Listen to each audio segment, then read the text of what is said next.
Plancard qui vient de passer avec Tureau dans la roue et Jean-Luc Van Nootbroek. Ce sont donc ici les coureurs qui n'ont pas été stoppés, qui n'ont pas dû mettre pied à terre, qui sont occupés à se dégager. Et nous revenons à l'arrière pour voir que tout le monde est obligé de monter en portant son vélo. Nous sommes au pied du mur de Grammont, donc avec Brown devant Pollentier, Godefroot et Van der Vlakmolen. Pollentier qui prend le relais maintenant, Pollentier qui essaie de partir, poursuivi par Godefroot. Brown est distancé, Michel Pollentier et Walter Godefroot ont franchi en tête le mur de Grammont. Nous allons voir ce qu'ils vont faire. Ils ne relayaient pas Brown tout à l'heure. Voilà Brown qui revient d'ailleurs. Il ne doit pas être content, Brown. Voilà, il reprend la tête. Brown, Pollentier et Godefroot.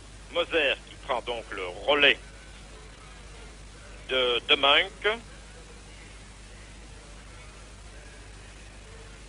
Tureau, de Munck, et derrière c'est Hinault. Oh, quel braquet il pousse Hinault.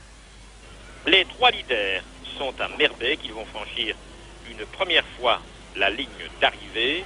Top, il leur reste 12 km à couvrir, avec Brown qui mène devant Godefroot et Pollentier, déjà 25 secondes.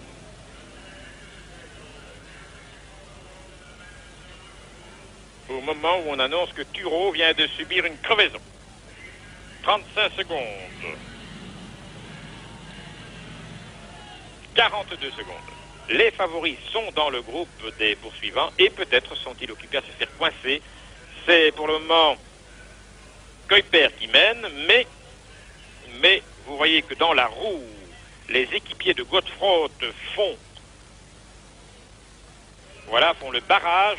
Ça veut dire que l'équipe Heisbourg joue la carte de Godefroot et c'est tout à fait logique. Je vous l'ai dit certainement 10 minutes avant que Jossard fonce en tête pour dire à Godefroot qu'il pouvait prendre le relais.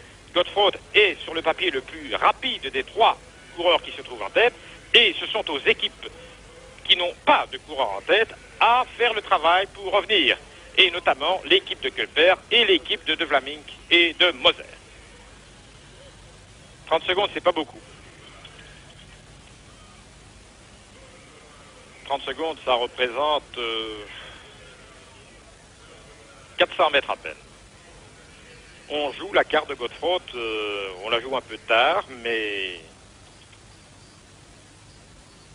on la joue quand même.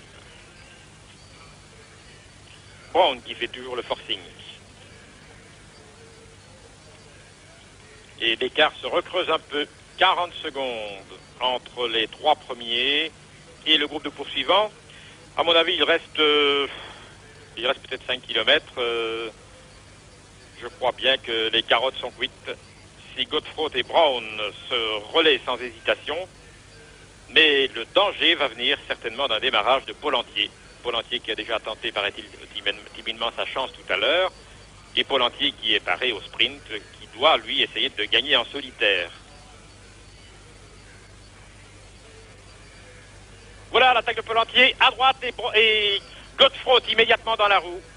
Godefroot qui ne laisse absolument pas Pollentier prendre un mètre. C'est le seul moyen d'ailleurs de contrer un démarrage. Il ne faut pas le laisser prendre, pas laisser creuser le trou. Vous voyez le style absolument désordonné de Pollentier qui n'est pas encore en grande forme, il faut bien le dire, puisqu'il a été battu à la Flèche Jordanson dimanche passé. N'oublions pas que Pollentier s'est froissé une côte et qu'il a quand même roulé pendant un certain temps avec un handicap et il arrive aussi lui seulement en forme mais certainement pas au sommet de sa forme.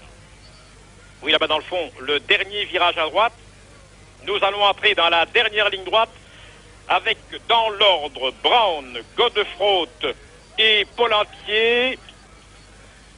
La banderole est là-bas tout au bout. Godefroot est dans une position idéale, d'autant plus que Brown accélère progressivement. Est-ce que Pollentier va quand même tenter in extremis sa chance? Toujours Brown, Godefroot, Pollentier, ça ralentit un peu. Brown, Godefroot, Pollentier. Sur un plateau pour Godefroot.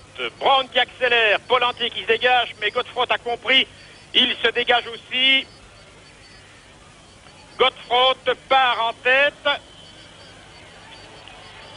Et Walter Godefroy gagne, mais de peu. Deuxième Pôle entier, troisième rang.